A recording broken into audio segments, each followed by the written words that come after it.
Welcome and welcome to the pressing. Yes, we're back. I hope you guys enjoyed yesterday's victory against Crystal Palace. What a victory against Crystal Palace. Woo!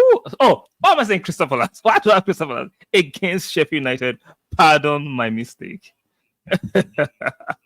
Nah, we didn't play Crystal Palace today. We play Sheffield United. How are you guys doing? If you're just coming in, please be kind enough to strike the like button. Please do that. Very important. Make sure you subscribe. Yet subscribe, and do not forget to turn on your notification bell. Extremely important. Wow, wow. Now let me see if I have the slide of the table. Let me put it on the screen real quick before we continue. Yes, I'm enjoying this table, even though we are third.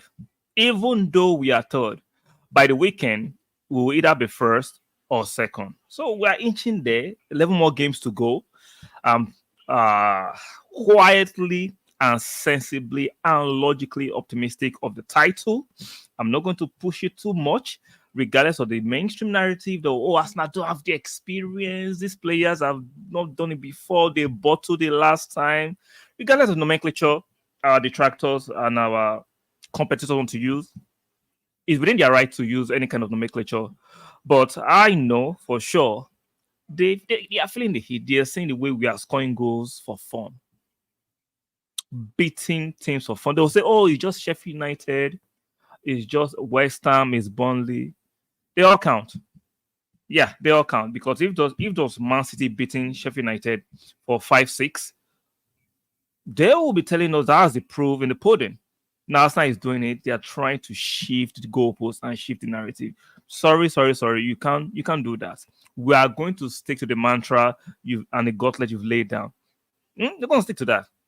Now I'm looking at the goal difference, and I'm happy. 45 compared to Man City's 35. We're leading Man City in terms of goal difference with a whooping 10 goals, and we're leading Liverpool with 6 goals. That's impressive compared to last season. Now, this stream is about me talking about the improvement, significant improvement Arsenal has made this season in comparison to last season.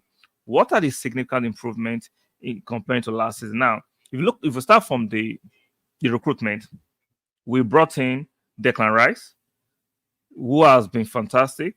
I understand that I have my reservation regarding his forward passing, but Declan Rice for me has been fantastic.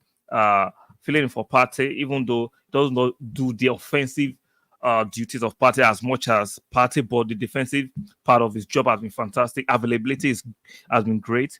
Kai, the much maligned Kai Havertz, that was supposed to be a bomb, supposed to be a donkey in Timberland boots. That's not fans can be seen. Who came out with that description? Nah, I don't like it, but it's actually funny. How can you look at Kai and say he looks like a donkey in Timberland boots? It's crazy, but regardless of the pejorative words used on Kai has been fantastic in the midfield and the attack. Regardless of how you want to dice it or slice it, Kai has been a colossal signing, giving us availability, giving us quality, giving us movement. You cannot fault it. It's so rich that a lot of these fans, if we had Jesus out this season, if not for Kai, we will not still be in the title race. Jesus has been out for a significant amount of time this season. And the reason why we are not talking about missing Jesus so much, because Kai has been doing a fantastic job. Your donkey in Timberland boots has been doing a fantastic job. Regardless of what you guys say about Kai, Kai has been superb. Now, unfortunately, Yuri Timbers doesn't share similar fortunes due to the injury picked up at the beginning of the season against Nottingham Forest. He has been out for the season with the ACL. He's back in training, but he's not fit enough. Then botting David Raya, for me, who has been colossal, regardless of the early season debate about, oh, Ramsey is better, Ramsey should be number one, Raya should be number one. We didn't need a goalkeeper. We can see clearly we needed a goalkeeper, not just because of the saves. You need a goalkeeper that can play with the team, that understands the team, that keep up the rhythm, the distribution, not a goalkeeper that be engaged and embroiled in all kinds of shenanigans that we don't need at a particular time. So for me, these have been quality additions we made to improve the team. Now, in terms of playing, a lot of observers, both Arsenal observers and non-Arsenal observers, had reservations about our playing style, saying we're not as eccentric and as electric as last season, which is kind of true. We're a bit more reserved, a bit more control. And if you look at that, I understand you saying we're a bit more reserved, but last season we started like a house on fire and we pitted out and faded out before the end of the season. Even though you can say part of it was related to the fact that Saliba had that injury and Tomiyasu had that injury. So bringing in Rob Holding to filling those big shoes, he wasn't the required quality and our quality dropped. But this season, we've started slowly and we are actually crescendoing on a different level, which is fantastic. You want to start slow and end strong instead of starting strong and ending slow. So we learned from the last season's experience. The young players actually learned it was a teachable moment for them, and they actually have actually learned and taken the valuables of what happened last season. I could see the maturity that is oozing, that is apparently visible with the way we are playing in the last few games. Now, we had that shaky moment. That spell that we couldn't score goals. We're creating chances, but not clinical. Remember, we lost against West Ham, where we created a lot of chances, but we couldn't bury those chances, and we lost that match. And against Fulham, for me, is the worst match we've played this season, where we're just actually very toothless and clueless. So aside from those two games, other games, yes, we drew against Fulham at the Emirates. The unfortunate early goal we conceded, and we actually took the lead and we start and ended up conceding that late corner. So aside from that, we lost at Newcastle in a controversial way. We lost at Aston Villa in a controversial way too. Aside from those controversial losses, we have no team has actually beaten us and stretched us like that. Aside from the Fulham game that we had a poor day at the office, so we've made significant improvements. We are playing better now. We are scoring goals. The narrative during January transfer window was, oh, we need a striker. We must bring in a striker if we want to compete or win or stand any chance of winning the league. We needed a striker, and that has that's looking like that's some falsehood because right now we do not look like we need a striker. We are playing the best football in the league at the moment. We are scoring goals for fun. We are beating teams. So the narrative of we need a striker has been put to bed. It has died a natural death. The narrative earlier in season of Raya is better than Ramsdale should be our number one, not Raya, has been put to bed naturally because fans, regardless of their love for Raya, I don't for Ramsdale, I don't have any reservations against Ramsdale. I think he's a good goalkeeper, but Raya is just a better goalkeeper. It is what it is. I don't understand why fans will have certain attachment to players. Players come and go. They are basically mercenaries. They are working for the club. So you should have attachment to the club, not to the players. You can love the players while they are here, but to have attachment and turn to having certain fan groups over the club, I think is not sensible. Doesn't make any sense because players come and go and the club remains. So we're looking great. You are looking good. I will not succumb to the nonsense of the mainstream who are overly making Man City and Liverpool the overwhelming favorites. But I understand the fact that they are saying it because of that's who they might want to win the league and the fact that they've won it in recent history compared to Arsenal since 20 years we've not won the league. So I understand that. But if you look at the evidence before us, now we are playing the better football. We are looking like the better team. We are scoring goals. We are not even conceding chances. Those kind of things, you cannot ignore those signs. You can't ignore that. Experience is valuable, but I'm sorry, competence, apparent competence is better than this so-called experience that a lot of these pundits, a lot of these observers are pointing our direction. So let's look at certain metrics that have made us look fantastic this season. So I saw this tweet. According to Sam Dane, Arsenal have the best attacking record, 68 goals scored, and the best defensive record, 23 goals conceded in the Premier League this season. Yet, people keep telling us, oh, Man City will go on this run. Man City will do this. Man City are looking very shaky. Even Liverpool, these both teams concede chances, unlike Arsenal. We've conceded the least amount of goals and scored the most goals. But for some odd reasons, right? For some odd reasons, Man City and Liverpool are the overwhelming favorite. Make it make sense. Make it make sense. Because for me, that's not making sense. I'm not saying they don't have a little edge, but to call them overwhelming favorite is a bit too reaching, a bit disrespectful to the fact that Arsenal are playing the better football than Man City. If we play Man City tomorrow, I'm quite confident we'll beat Man City, even at the Etihad. All this nonsense that, Arsenal cannot beat Manchester City at the Etihad, I don't subscribe to that. Based on the quality of players available to both teams at the moment, see, you people believe so much in history, so much. You give too much credence to this, what Manchester City have done before. Let's look at their team right now. We have a better defense than Man City, individually and collectively. Individually and collectively, we have a better defense than Man City. We have a better midfield, in my opinion, than Man City. We have a better attack, and the numbers bear it out. We have a better attack than Man City. So this nonsense that is being pushed all the time that Man City is unbeatable is a fallacy. It's some kind of fallacy that is being pushed, and nobody's trying to look at the merit to this commentary. You cannot be telling me Man City are the overwhelming favorite, but the numbers, which is the proof, don't show the same thing. The numbers don't bear it out. Look at it. We've scored more goals than Man City and considered less goals and considered less chances than Man City, but somehow Man City are overwhelming favorite. Interesting. By this weekend, when they play Liverpool, they're going to cancel themselves out. Shout out to Mr. Akin. Hello, how are you doing, Mr. Akin? I hope you're doing well. I hope you're doing well, Mr. Akin Morgan. So I struggle with the logic of Man City are the overwhelming favorite, but the numbers don't bear it out. I'm sorry, the numbers don't just bear it out.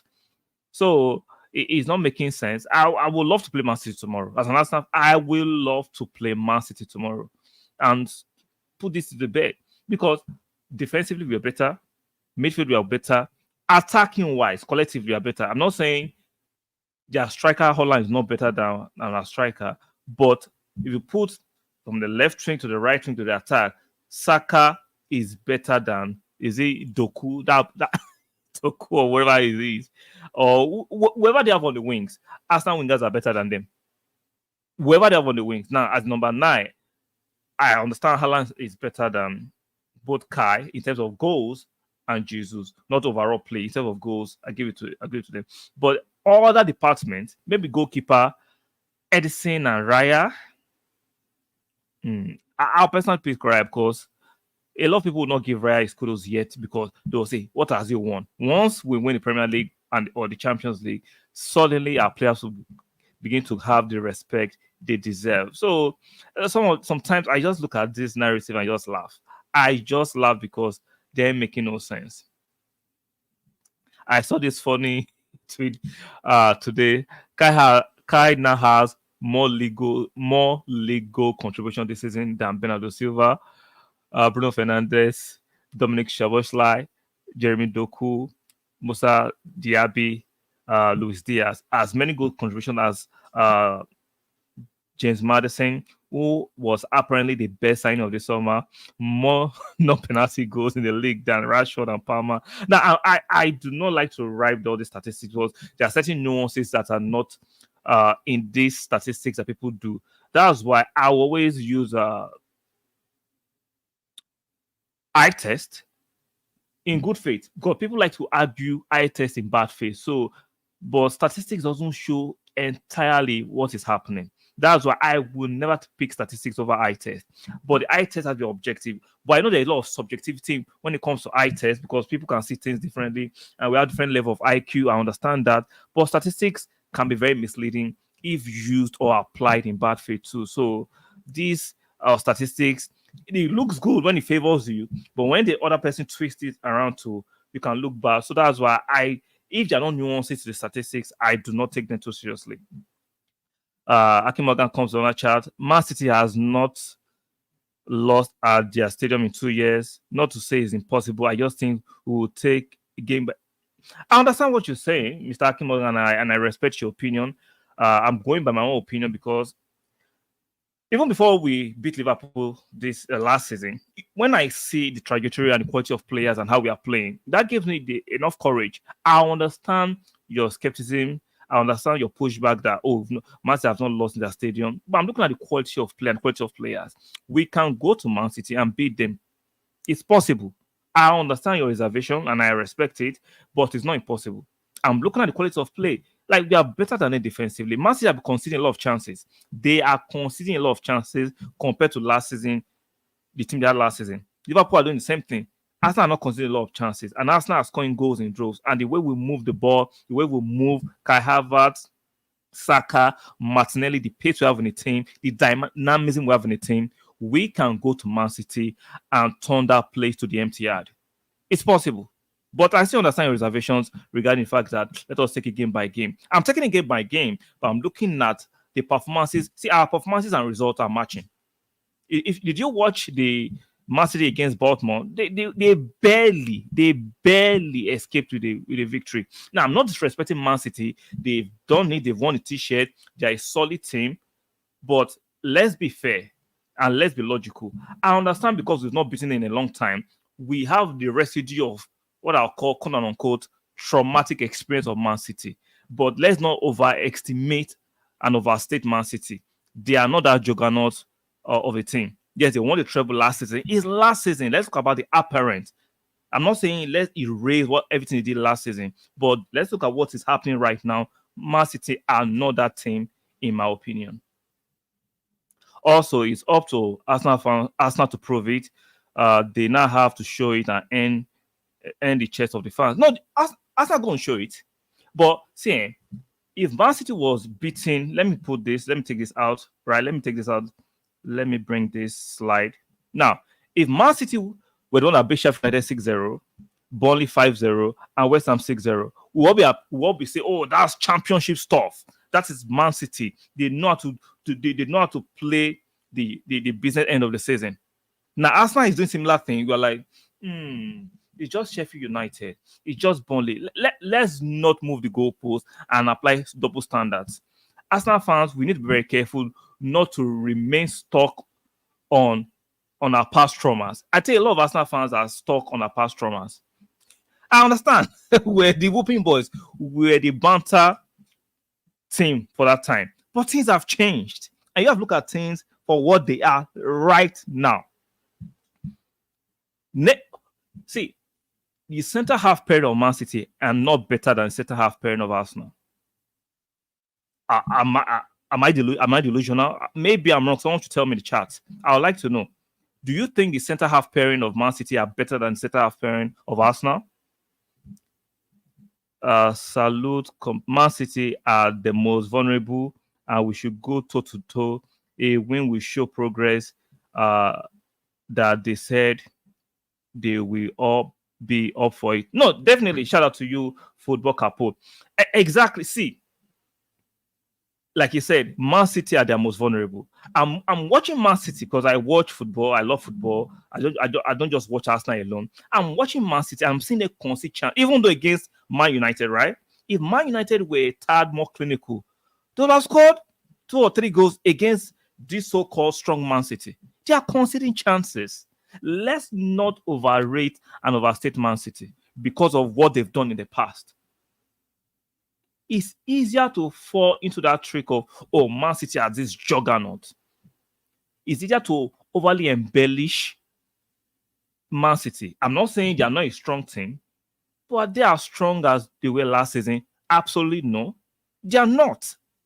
Even Haaland is not scoring at the rate he was scoring last season. Doku, come on, I won't even take Doku I won't take Doku over Reece Nelson. I won't take Doku over Reece Nelson. Grealish, he does more drinking than playing. Rodri, we saw Chelsea. See, we saw Chelsea home and away give Man City a run for their money. Now, to be fair, someone will say that, okay, the Chelsea not do that against Arsenal at Stamford Bridge. Wait till Chelsea come to the Emirates. It's going to be a different ball game. We've seen teams Take it toe to toe with Man City. Compare that to what Arsenal are doing. Arsenal have moved from pressing to stifling. We don't even press teams anymore. We are stifling you. We are holding you by your neck. We are making sure you have no. See, if you what the reason why I'm so confident about Arsenal going to Man City to get a victory is that we are stifling teams. It's a different level. We are not pressing it. It takes a level of physicality.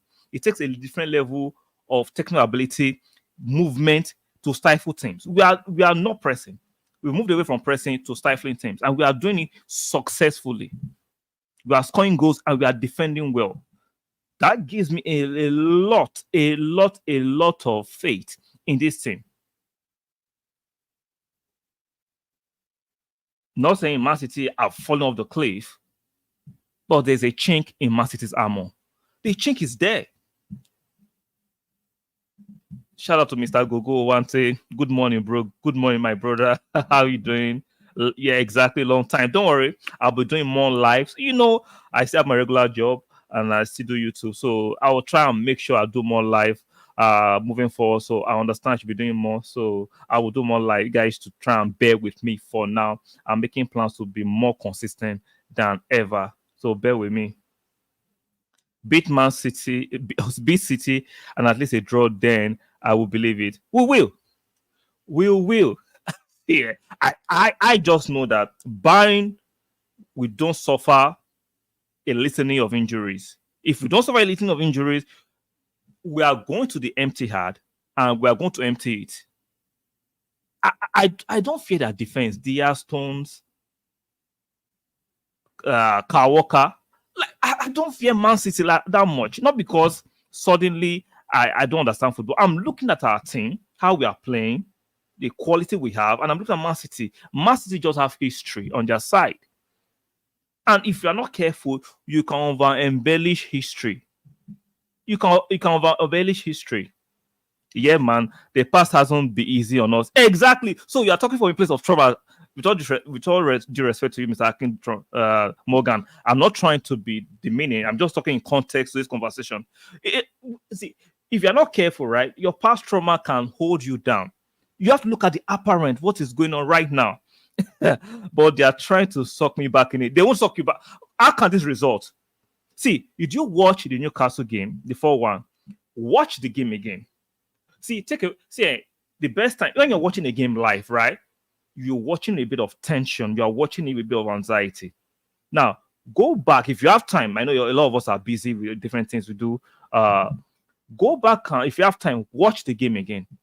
You will see how much. If you can watch it from a lens of not being an Arsenal fan, you see how much we made Newcastle look like a bunch of nuisance. We made Newcastle look like a bunch of nuisance. See, it's easy for the mainstream and our opponents and our competitors to say, oh, Newcastle had a bad day. Newcastle didn't have a bad day. We made Newcastle look like they don't know what they're doing. The harrying, the pressing, the aggression. We laid siege, we played everything in Newcastle's half. We gave them no space to breathe. That's a different level of pressing, a different level of stifling. That's why I'm looking at if you can do that, and Man City don't do that, Liverpool don't do that. I don't care of what we did in the past. I'm looking at what is going on right now. God bless Saliba and Gabriel. They're the best. They are the best. Trust me, Saliba and Gabriel. The reason why the media and some of our rivals will say they won't give them their kudos, they say, what have they won? That's the nonsense they will push. That's why I want them to win something so that they can have their full respect. Saliba and Gabriel have been monumental. They've been fantastic. There is no centre half pairing in the Premier League that comes close to Saliba and Gabriel. I had a few clowns talking about, oh, Van der Ven, he's so quick. Van der Ven, he's so quick. No, I'm not saying Van der Ven is not a good centre half, but come on, if a defender, let's look at it logically. If a defender that is so good has to rely on the space every time to get out of trouble, it shows his positioning is bad. It shows the awareness is bad. And let's not forget, Van der Ven is not quicker than Saliba and Gabriel. But Saliba and Gabriel don't need to use their pace every time because they have positioning awareness and they are smart. And it will come to the last result for they use their pace. But unlike Van der Ven, which I still rate, but not on the level of Saliba and Gabriel, because every time he has to use his pace to get out of trouble. It's like a striker Who doesn't have technical ability that has to use his pace, i.e., Theo Walcott, right? He's quick, but does he have technical abilities? Does he have football awareness? Can he dribble out of tight spaces? Absolutely not. So I just hope we can just clinch a trophy, whether the Premier League or the Champions League, so that the likes of Saliba and Gabriel can have their full respect. Because I'm tired of this cynicism and disrespect attached to these players. For me, Diaz, Stone, good centre halves, but they are not on the level of Saliba and Gabriel, individually and collectively. This Arteta guy is a freak. Definitely, you can tell Arteta is trying everything to make sure he wins the Premier League. He might not openly admit to it because that's the sensible thing to do, right? He has to be coy about it. But trust me, because Arteta wants to win the league. He wants to see the way he has not rushed back Zinchenko and Tomiyasu, because he knows the Man City game. He needs at least Tomiyasu to be fit for that game, right? He's not rushing Jesus too much because he wants for the final stretch. He wants all our players to be fit because it's going to be very, very hectic, especially with the rescheduling of the Chelsea games and maybe potentially the Tottenham's game. We have to make sure we have our full complement of our players to actually negotiate those games. Let me say this: City ample withdraw, but can we stay fit to go all the way? I think we can stay fit to go all the way. I think so. A draw will be the preferred result. City against Liverpool on Sunday. So I think a lot of Arsenal fans, including myself, prefer a draw. But do I see a draw? I don't know. Because if Liverpool don't have Salah back or Szoboszlai, if they play some of those kids, I'm telling you, to be a long night at Anfield. All this Anfield, you can't beat them at Anfield is bollocks.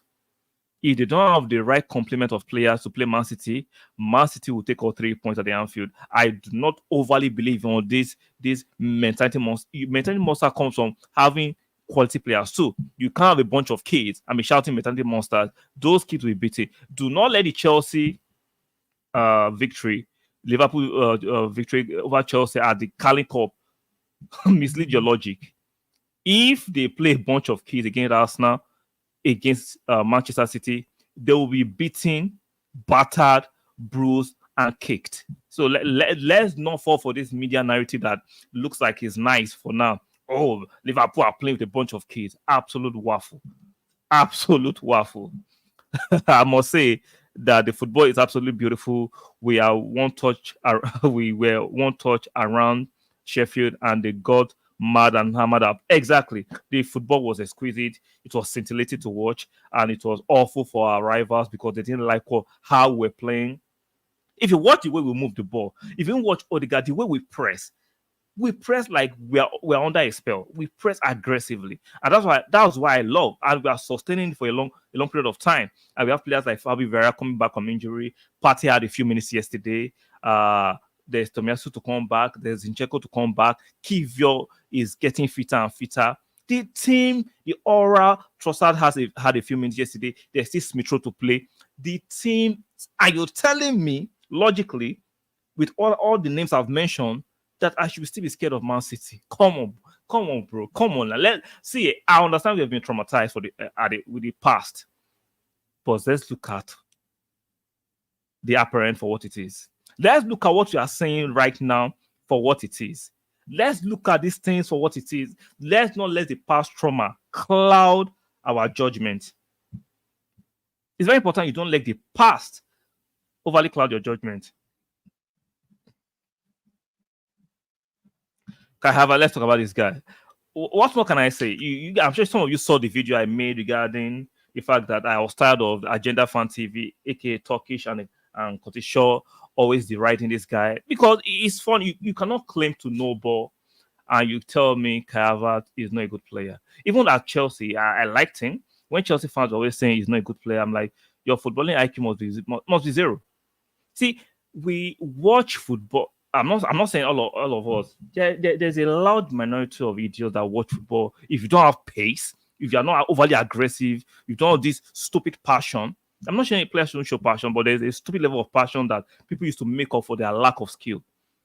No, Kai Havertz is a chilled player, silky. His movement, that movement he has, the movement of Kai Havertz, it can't be coached, either you have it or not. And it baffles me that these people on larger platforms claim to know ball, and some of them are just finding out yesterday that, oh, Kai Havertz is actually good. You're stupid. I said, a lot of them are stupid. You're just lucky to be on a bigger platform and so where you can waffle. How can you look at Kai Havertz and tell me he's not a bowler? He was playing with idiots. It just there is no way you can go to Chelsea and succeed as a technical player. It doesn't work. You cannot go to Chelsea and play ball. They told us Jorginho was finished. It wasn't good. Look at what Jorginho is doing at Arsenal. What does that tell you? See, the evidence is there. Now, a lot of people jumped on the agenda of scorn Chelsea fans, and they're pushing it. Let's say for argument's sake, right? Let's say for argument's sake, Kai Havertz flopped at Chelsea. So when Arsenal buys him, as an Arsenal fan, we cannot give him at least a season before we start castigating him. No. We cannot give him at least a season to prove his worth. People jumped on him. He's a bomb. He cannot play midfield. He cannot play attack. He doesn't score goals. He's slow. I'm like, what are you watching? He came to a new team. It will take him some time to acclimatize. I remember in the first few games, he was making runs, but the players were not finding him because he's a new player. He's still trying to adapt to know his teammates. And he was still putting in his defensive shift. Right? I remember the Carling Cup against West Ham that we lost. He was the best player. Away at Newcastle that we lost, he was the best player. Like, why acting as if you are not overly aggressive, you are not playing well? How are you watching football? The movement that this guy gives us. It's so funny that we don't have Jesus as often as we should have him, right? But we've not missed Jesus because Kai Havertz doing a fantastic job. The reason why a lot of Arsenal fans are not shouting about a striker no man Jesus is because Kai Havertz has been doing a fantastic job. But yet, nobody wants to give him his kudos because you want to follow the agenda narrative of Chelsea fans. Let me read some of these chats. I have a backlog of chats. Let me read them. Okay, I've read this one. I agree. If they play with kids, they'll be smart. Exactly. Akim Morgan, sorry. I get what you mean. They always say, what have we won for every... Exactly. That's the trope the opposition fans will say. If you tell them, this player is better than this, or is as good as this, or what has he won? It's a lazy argument. Extremely lazy. It's a bad-fated argument. Shout out to Google. We've played a psychological game, building you up to think we are slow, but immediately we get into the opposition box, one thought. Exactly. Then football couple, Vieira taking minutes off ASR after red card and injury. Days are numbered for ASR. Capo, I don't think days are numbered for ASR, right? The team is playing well, and we wanted. See, you cannot say you want a big squad and some players will not miss out. So we have to find a way to balance it. Yeah, for me, ASR will have its time. You have to compete for your minutes. As I've been saying for a long time, you have to compete for your minutes. Nobody going to just hand minutes over to you. You have to compete. So, and competition brings the best out of the players. So, Vieira played yesterday. I expect if Switro, if he wants to start. Now, unfortunately, Martinelli picked up a little injury, a cut on his knee, a laceration, according to Mikel Arteta against Sheffield United. So, there's chance for Trossard, Smith-Rowe for the left wing, right? I don't expect him to risk and start Martinelli. So, ASR should, if he does well in training, he could start against Brentford at the weekend. So if you want he wants your minutes, you have to earn it. You have to earn it. I never knew he was so defensive. I never knew he was so defensively away. Gogo, maybe you can elaborate on this. I don't understand. I don't want Kai Havertz. The loudest people will wait for him to mess up and unleash on him. Right now, a lot of people got quiet about him. Yeah, it's because they are pushing agendas. So it's not. See, the criticism Kai Havertz was receiving was not based on any kind of merit. It was just agendas. You cannot watch Kai Havertz with a plain mind and tell me he's a bad player. He's not a bad player. He's a fantastic player. I'm not saying he's a world class player, but he's a top player. And for me, his movement, you can't buy that. It's something that either you have it or not. Nobody can coach his movement. You see, the Liverpool game is. You think it's coincidental that the game we've won against the big clubs like Man City, Liverpool, Kai Havertz was instrumental because his movement is so little. You think he's in the midfield before you know he's in the attack. You think he's in the attack, he's in the midfield before you know he's defending. Is one touch. He's not over dribbling. He's not holding the ball too much. He's passing and moving. Is sometimes he's leaving the ball for the next player. Is ghosting. Kai Havertz is for me is an enigma. He's an enigmatic player that a lot of people underrate, and I understand that why some people might not rate Kai Havertz because they are used to pace and aggression merchants. They're not used to seeing technical players, subtle players, players who have player. Kai Havertz for me plays like a chess player. He's steps ahead. He's a high IQ player, and if you do not understand his game, you'll be annoyed because some people just have limited IQ. You'll be annoyed that what was he doing because he's not overly busting a gut. He is not that kind of player. He is not. So why don't you stay within your IQ bracket? If you don't understand something, why don't you wait patiently to look at him before you assess? Don't just jump on the bandwagon. Oh, he's a horrible player. He's a bum. He's a donkey in Timberland boots. How can you say Kai Havertz is a donkey in Timberland boots? How disrespectful some of you can be. Jesus Christ. And you're Arsenal fans. You are going to call your player a donkey in Timberland boots. No. It is what it is. Football couple Leverkusen car is night and day from Chelsea. It's not my cup of tea, but it's growing more and more. His performance over the next 3 games can prove me wrong. Okay, if you have your reservations around it, see, I can respect you having your reservations about Kai Havertz, not just coming and say he's a bomb. No, if you are not yet convinced, give him time. But people who have not watched him are just casting aspersions. Oh, he's a bomb. He's like, come on, man. Even when Chelsea were about to sell him, like, if I was a Chelsea fan, I'll be disgusted. Why are you going to sell a quality player like that just because the team at Chelsea are malfunctioning? There is no way I would have sold him, but it is what it is. Their losses are again, and I am loving it. ESR will not start over Trossard. Why do you say so? Why do you say so, football couple? I think ESR, he showed, I think the game before the last game that he came on, he showed a glimmer of his old self. He's beginning to get back to fitness, and I like ESR. He's a quality player. I understand that he hasn't played so many games due to the injuries he has suffered of late, but ESR, he still has it. He still got it. ESR still has it. Guys, come on. Guys, don't do me like this. Like the video. Guys, please. I appreciate you guys to strike a like on the video so that the video can move up. Please do that. Thank you and thank you. For me, ESR is still a quality player. He is still a very quality player. He can start over Trossard.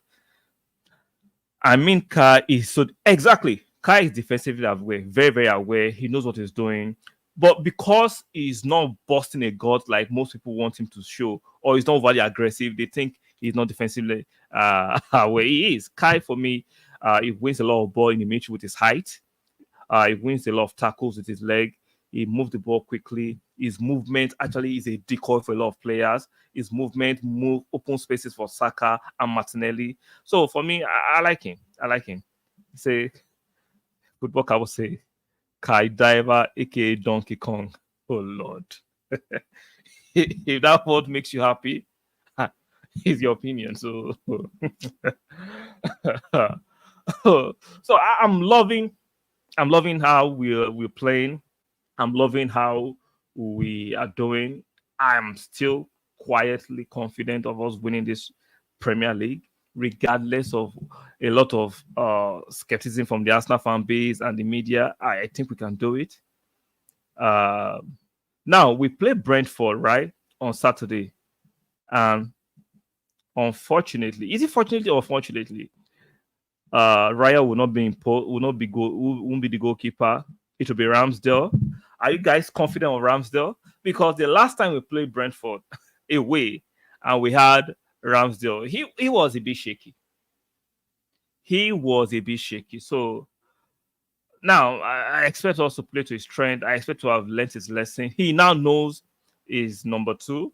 He's not going to be number one. The line has been drawn in the sand. Unfortunately, he has lost his place to Raya. Raya for me is the better goalkeeper, objectively the better goalkeeper, and he plays to our strength.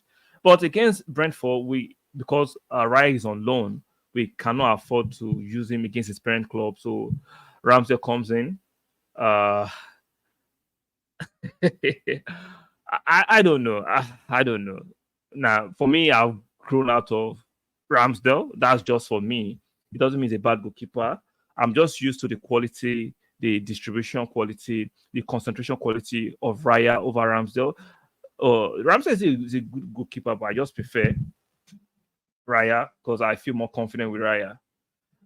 Do you think we'll go a step up if we get a little striker? And if yes, who would you prefer? My special preference is Gyökeres. I'm struggling to pronounce that. Now, when people talk about little striker, because what do you guys mean by little? There is no little striker in the market. Objectively, there is no little striker. So the guy at Sporting Lisbon, don't be carried away with the purple patch. He was playing for Coventry 2 years ago, right? Then goes to Sporting Lisbon, a more inferior league than the English Premiership, and is scoring goals. And suddenly we think it's a solution. Let's not be carried away with highlight reels. Let's not be carried away with one good season. The only little striker in the market is Harry Kane. Aside from that, other strikers are just there. I'm sorry. The best you can get is for me, for us. That's my personal opinion, and I respect your opinion. I think we can get a collaborative striker. That's the best we can get. My preferred choice. I'm sure you've seen the video on my channel. My preferred choice is Sesko. Good movement, quick, can dribble out of tight spaces, can play with Saka and Martinelli, can dribble, can drift wide or left. Those are the kind of strikers I prefer. Technical strikers, intelligent strikers, not runners or road runners or British brutes type. I prefer it because you forget that when you are a top team in England, you're going to be playing against low blocks. That's why I've never rated Osimhen and Ivan Toney, because it's easy to play against teams that are coming out that are not playing low blocks. But when you're a top team in England, you're going to play against low blocks. And when you play against low blocks, Osimhen cannot, he's not technical enough to play against low blocks. Same thing for the Sporting Lisbon striker. So I'm not saying against them. That's my personal opinion, that they are not of the required standard. They are not. They are not. You can see Enzo Fernandez, right? He came from Benfica. He had a decent, that's not a decent World Cup. Chelsea went and spent £100 million pounds plus on a decent midfielder. Look at how he's struggling, because the Premier League is different from the Portuguese league. I'm not saying a player can come from Portugal and do well in Premier League, but the pace, the power, the tenacity of Premier League is different. So the only people that can succeed in England for me without pace and power are technical players. That's why I always prefer ballers and technical players, because they can flourish anywhere. But road runners or brutes, by the time you meet defenders in England, they are quick. They are equally quick. Defenders in England are equally quick. Defenders in England can play low block. You now need your technical expertise and prowess to break them down. That's why I for this Osimhen and Tony stuff, I don't just like it. Now, you will see immediately, what's his name? Nketiah leaves Arsenal and goes to a smaller club to start scoring goals. Why? Because Nketiah will not be facing a lot of low blocks like he was facing when he was playing for Arsenal. You just watch. Nketiah goes to Crystal Palace or a Brighton, he will score goals because he's not playing for Arsenal where he's facing low blocks all the time. So when you come to a big team, you saw Lukaku came from Inter back to Chelsea. What happened? It didn't work because in England, the defenders are quicker, the defenders are bigger. You need more than just pace. More than just pace. You need technical ability. That's why I like players that can dribble out of tight spaces, players that are quick with their thinking, high IQ players. Those are the kind of players that can fit the model. You can see Kai Havertz at Arsenal, right? is a different level of player. The movement, the technical ability, the passing is different. Those are the kind of players for me, we want at Arsenal. Chelsea is a mess. So Enzo will always feel over there. Tell me one player play. Exactly. My point still remains, even though Chelsea is a mess, right? I understand Chelsea is a mess. But in isolation, as Enzo played well, let me give you an example. When Arsenal was a mess, Sanchez, remember Sanchez, he still stood out in the mess, right? Ozil, before the toilet of Ozil, when Arsenal was a mess, Ozil still stood out. See, you can play for a messy team and still stand out a little bit. That's why I was saying that people are saying Kayava is a flop at Chelsea. I watched Chelsea. I watched a Champions League final against Man City. Now, Chelsea fans, for me, are some of the most deluded fan base that you can ever come across. You cannot tell me Kayava is a mess, even at Chelsea. The other team, the other players are not playing well. Even Jorginho. If you watch Jorginho well, it's not his fault. But it comes to us now, where the teams are playing on the same wavelength and frequency, it looks like a marriage made in heaven. But Enzo is not playing well as an individual. And I don't think he's a bad player. I just think there are some players that cannot adjust to the quick nature of the English game. Don't make them bad players. They are not just good for the English game. The English game is so quick and fast. And for me, I think Enzo is struggling with the pace of the Premier League. That's my personal opinion. After watching him intentionally, I just think Enzo is not meant for the English Premiership. I'm not saying he's a horrible player, but for the English Premiership, I don't think he's not meant for the English Premiership. Football Couple says Jorginho currently killing it at CDM, Rice scoring, balling at 8. If we bring in a world-class striker and a CDM, Havertz do not start, Kai Havertz has to perform for the rest of the season. You seem to have your own take on Kai Havertz. I don't think Kai Havertz has to prevent him more. He's doing well, and for me, Kai Havertz will move to the next level. He continues to sort because I've seen enough. Even before when they brought him, I've liked him. Even though when people were criticizing him at the criticism for failing the challenge, that people were like, come on. I don't know why a lot of people have harsh words for Kai Havertz. I don't know. For me, I've seen enough to tell him that he's a baller. You cannot change my mind on Kai Havertz. You cannot change. You can't. You cannot tell me Kai Havertz is not a baller. If you have a personal agenda against Kai Havertz, I respect it, but you cannot. You cannot convince me Kai Havertz that we're watching is not a baller. No. You can't convince me. Sorry. Let me see. David Raya has kept more Premier League clean sheet than any other goalkeeper this season. 9. He didn't even start the season. Exactly. Shout out to David Raya. He has been fantastic. Let's look at some of our goals and assists people. So you see there, you can see Bukayo Saka, 16 goals, 12 assists. That's 28 goal contributions this season. That's not bad. Jesus, who has played, I think Jesus has played 16 games this season. He has 8 goals, 5 assists. That's not bad. Then we have Martinelli, 8 goals, 6 assists. That's not bad. Odegaard, 9 goals, 6 assists. Kai Havertz, 8 goals, 3 assists. Trossard, 10 goals, 2 assists. So it's not bad. Arsenal are not doing as bad as some people want to paint Arsenal to be. So we're not looking bad. Every day I slowly lose my MMS from wait. Let me read this again. Every day I slowly lose my MMS front 3 dream. What's MMS? Martinelli. Oh, wait. Aki Morgan, can you please elaborate? Because I'm struggling with this comment. What's MMS? Martinelli.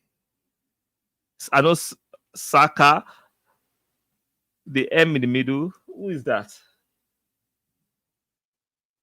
So, Mr. Aki Morgan, please, can you please elaborate? Because I'm lost. I am lost right now.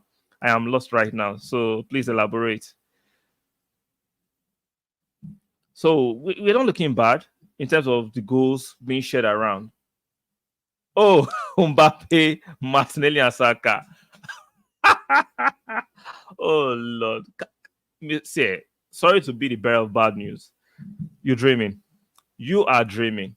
There is no way Mbappe is coming to Arsenal, and there's no way Arsenal is going to push out that kind of finances on Mbappe. A destructive element. See, regardless of the talent of Mbappe, he is a destructive element. So nah, I don't want him. No, I love his talent. I think he's the best player in the world right now, but it comes with a lot of baggage. So hell to the no. Hell no to Mbappe. Nah, I will not have him. I will not have him. I will not have him. So, guys, as we round up for now, any last questions before I close this? I should be back tomorrow for another live stream, same time, God willing. I'll try and do more live streams where we can talk about Arsenal. Maybe sometimes I'll drop the link so we can have real time conversations. Shout out to everybody that has been here from Football Capo. Thank you for joining. Thank you for making it very interactive. Let me start from the top. Shout out to Mr. Akin Morgan, Football Capo. Shout out to you for making interactive. Go Owante. Shout out to you. Who again? Yeah, you guys have been very, very great making this session very interactive. So let's meet up tomorrow again, same time, and let's talk about our lovely Arsenal. Arsenal is playing well, but by this weekend, either will be on top of the league, on top of the summit, or will be second. Don't worry. I've been seeing a lot of cynical commentary say, regardless of our goals, our victories, we are still third. Okay, don't worry. By the end of this weekend, God willing, we'll move to second or be first. Depends on if Liverpool wins or Man City wins. But if they get a draw and Arsenal beats Brentford, we'll move on top of the table. So once we get to the summit, I suspect Arsenal will not relinquish that top. We are not going to relinquish that top. Once we get to number one, we are not going to relinquish it, whether I like it or not.